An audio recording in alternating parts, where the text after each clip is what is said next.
Everyone. तो आज मैं एक फैंटेसी ड्रामा टाइप की एनिमे मूवी एक्सप्लेन करने वाली हूँ। इस मूवी की IMDb रेटिंग है 7, माई एनिमे लिस्ट की रेटिंग है 7.9 और 84% गूगल यूजर्स ने इस मूवी को लाइक किया है। तो ये कहानी है 3 दोस्तों की जो कि एक भूत को ढूंढने की खोज में निकलते हैं। फिर उस भूत से मुलाकात होने के बाद उस भूत की मिस्ट्री सॉल्व करने की कोशिश करते हैं, जिस दौरान इन्हें काफी हैरान कर देने वाली बातें पता चलती हैं। और फिर लास्ट में एक ऐसा खुलासा होता है जिससे सभी के होश उड़ जाते हैं। तो कहानी की शुरुआत होती है तकाकी नाम के एक लड़के को दिखाते हुए, जो कि एक कैफे में आता है जहां पर पहले से ही एक लड़की उसका वेट कर रही थी। तकाकी उससे पूछता है, हे क्या तुम ही सुबाकी हो? मैं तकाकी हूँ। सेम टाइम पर एक और लड़का उसी कैफे में आता है जिसका नाम था हिरोकी। उसे देखकर तकाकी कहता है, मुझे लगता है कि हम तीनों ही यहाँ पर पहुँच चुके हैं, तो चलो अपना काम शुरू करते हैं। तो असल में ये तीनों ऑनलाइन फ्रेंड्स हैं और पहली बार एक दूसरे से मिल रहे हैं एक घोस्ट को देखने के सिलसिले में, जिसकी अफवाह आसपास के इलाके में काफी फैली हुई है। कहते हैं कि एक स्पेसिफिक जगह पर फायरवर्क्स जलाने पर वो घोस्ट नजर आता है और वो घोस्ट एक अकाने नाम की लड़की का है जिसने सुसाइड किया था। तो अब ये तीनों फायरवर्क्स लेकर उसी जगह की तरफ जा रहे होते हैं। तभी रास्ते में सुबाकी को डर लगने लगता है, जिस पर हिरोकी कहता है कि देखो, अगर तुम्हें डर लग रहा है तो तुम यहीं से वापस जा सकती हो। सुबाकी कहती है, माफ करना, मैं थोड़ा डर रही हूँ पर मैं चलूंगी। और फिर सुबाकी तकाकी से पूछती है, हे तकाकी, आखिर तुम इस भूत को देखना क्यों चाहते हो? मेरा मतलब हम तीनों में से तुम ही हो जिसने ये आइडिया दिया था। तकाकी कोई जवाब नहीं देता और अचानक ही जोन आउट हो जाता है और हम यहाँ पर एक फ्लैशबैक देख पाते हैं। तकाकी एक बहुत ही ब्रिलियंट स्टूडेंट है, लेकिन उसे ड्राइंग करना पसंद है। हम उसके कबर्ड में एक बहुत बड़ा सा कैनवस और पेंटिंग का सामान देख पाते हैं, जिसे खड़ा होकर वो देखता ही रह जाता है और ये फ्लैशबैक यहीं पर खत्म हो जाता है। अब ये तीनों उसी जगह पर पहुंच गए होते हैं और फायरवर्क्स जलाना शुरू करते हैं। अब रात हो जाती है और फायरवर्क्स भी खत्म हो चुके थे और इन्हें कोई घोस्ट नजर नहीं आता। हिरोकी एक लास्ट फायरवर्क जलाते हुए कहता है कि चलो कोई बात नहीं, घोस्ट नजर नहीं आया तो क्या हुआ, तुम दोनों से मिलकर अच्छा लगा। तभी अचानक से एक जोर की हवा चलती है और अगले ही पल अकाने इनके सामने थी। अकाने इन तीनों से कहती है कि आखिर तुम लोग एक मरे हुए इंसान से क्या चाहते हो? फिर वो अचानक सुबाकी के सामने आकर कहती है कि तुमने मौत को करीब से देखा है ना, क्योंकि मुझे सिर्फ वही लोग देख सकते हैं जिन्होंने मौत को करीब से देखा हो।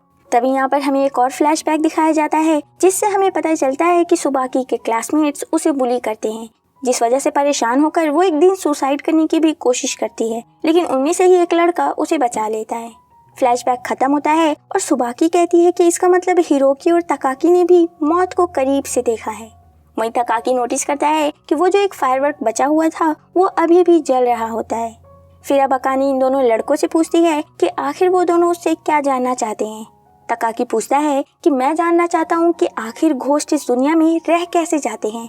अकाने कहती है कि ये सवाल काफी उलझा हुआ है, इसका जवाब तुम्हें तभी मिल सकता है जब तुम खुद एक घोस्ट बन जाओ। तो अब अकाने गायब हो जाती है और हिरोकी कहता है तो इसका मतलब घोस्ट सच में एग्जिस्ट करते हैं। अब अगली सीन में हम देखते हैं कि हिरोकी एक डॉक्टर के पास था, जहाँ पर डॉक्टर उसकी रिपोर्ट्स चेक कर रहे थे। डॉक्टर उससे पूछते हैं कि तुम अपने पेरेंट्स को क्यों नहीं लाए? इस पर हिरोकी कहता है कि क्या मतलब है उन्हें यहाँ लाकर सिर्फ रुलाने का। अब अगली सीन में हम देखते हैं कि स्कूल में एक छोटा लड़का बास्केटबॉल खेल रहा था। तभी हिरोकी वहाँ आता है और वो लड़का पूछता है कि आखिर तुमने बास्केटबॉल खेलना बंद क्यों किया? हिरोकी बताता है कि डॉक्टर के हिसाब से वो मर जाएगा, उसके पास सिर्फ 9 महीने हैं, वो इस साल का स्प्रिंग सीजन भी नहीं देख पाएगा। अब सीन शिफ्ट होता है तकाकी की तरफ। वो अपने कैनवास के सामने खड़ा होकर अपने माइंड में एक पेंटिंग इमेजिन कर रहा था। तभी उसकी मॉम उसे बुला लेती हैं और उसे डांटने लग जाती हैं कि वो पढ़ाई पर ध्यान नहीं दे रहा है, उसके मैथ टेस्ट में कम नंबर आए हैं।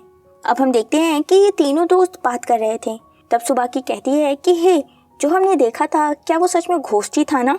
मतलब वो हमारा कोई हेल्यूसिनेशन तो नहीं था? इस पर तकाकी कहता है कि हम तीनों को एक साथ हेल्यूसिनेशन कैसे हो सकता है, तो वो सच में घोस्ट ही रहा होगा। फिर तकाकी कहता है कि अच्छा फोन रखो, मैं ऑलमोस्ट घर पहुंच गया हूँ।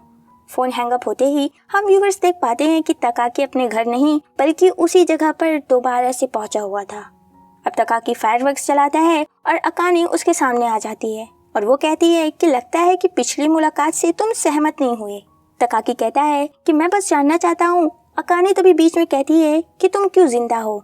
तकाकी कहता है कि मैं तुम्हें जिंदा लगता हूँ, लेकिन मैं ऐसा महसूस नहीं करता।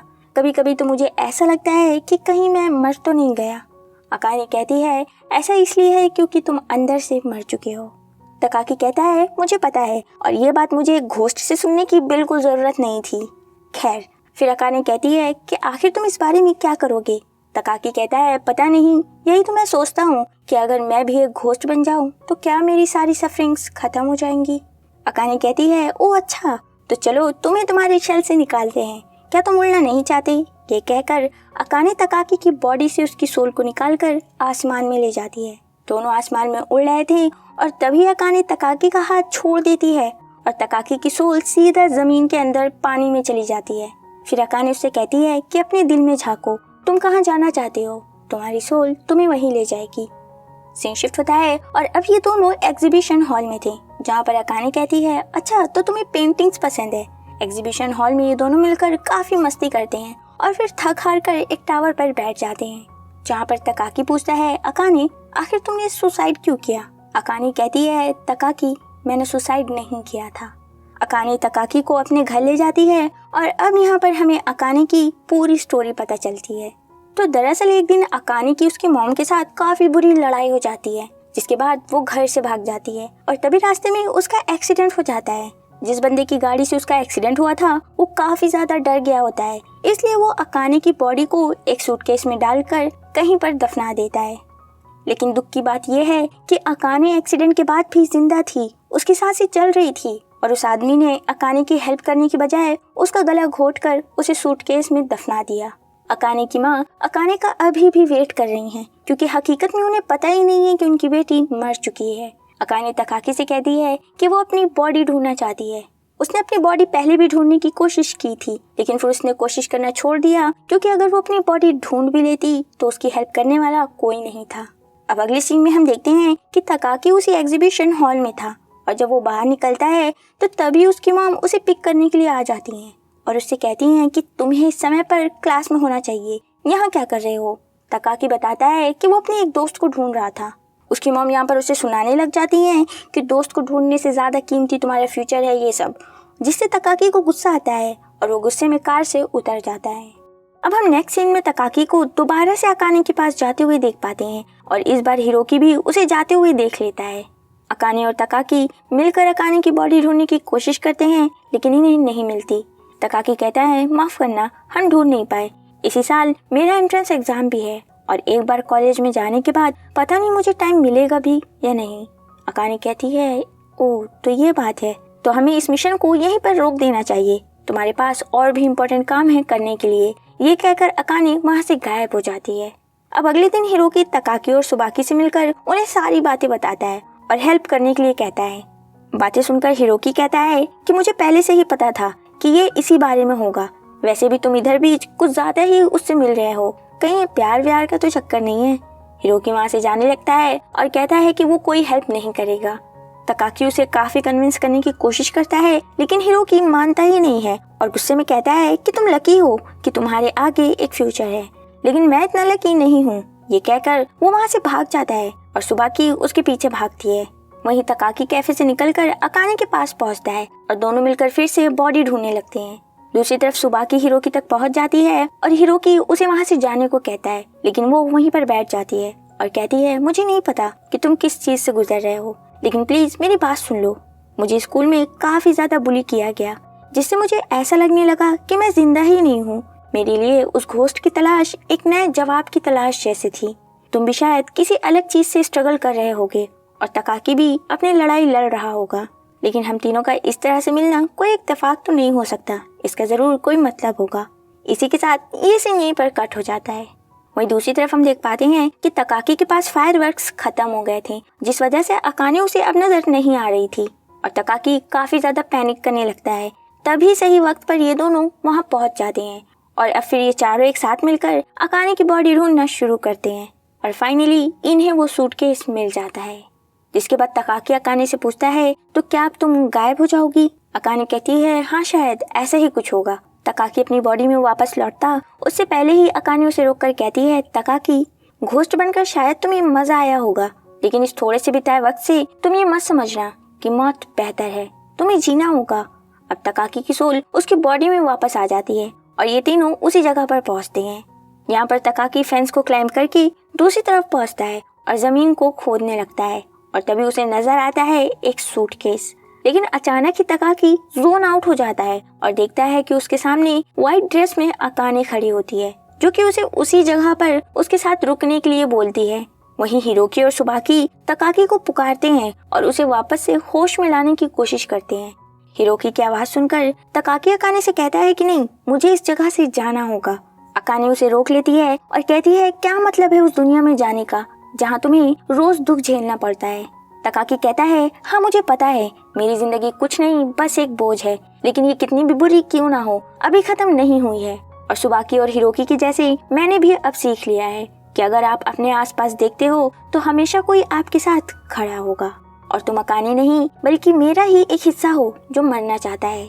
फिर वो कहता है कि प्लीज मुझे अभी जाने दो, मेरा भी वक्त आएगा, लेकिन अभी मुझे जीना है।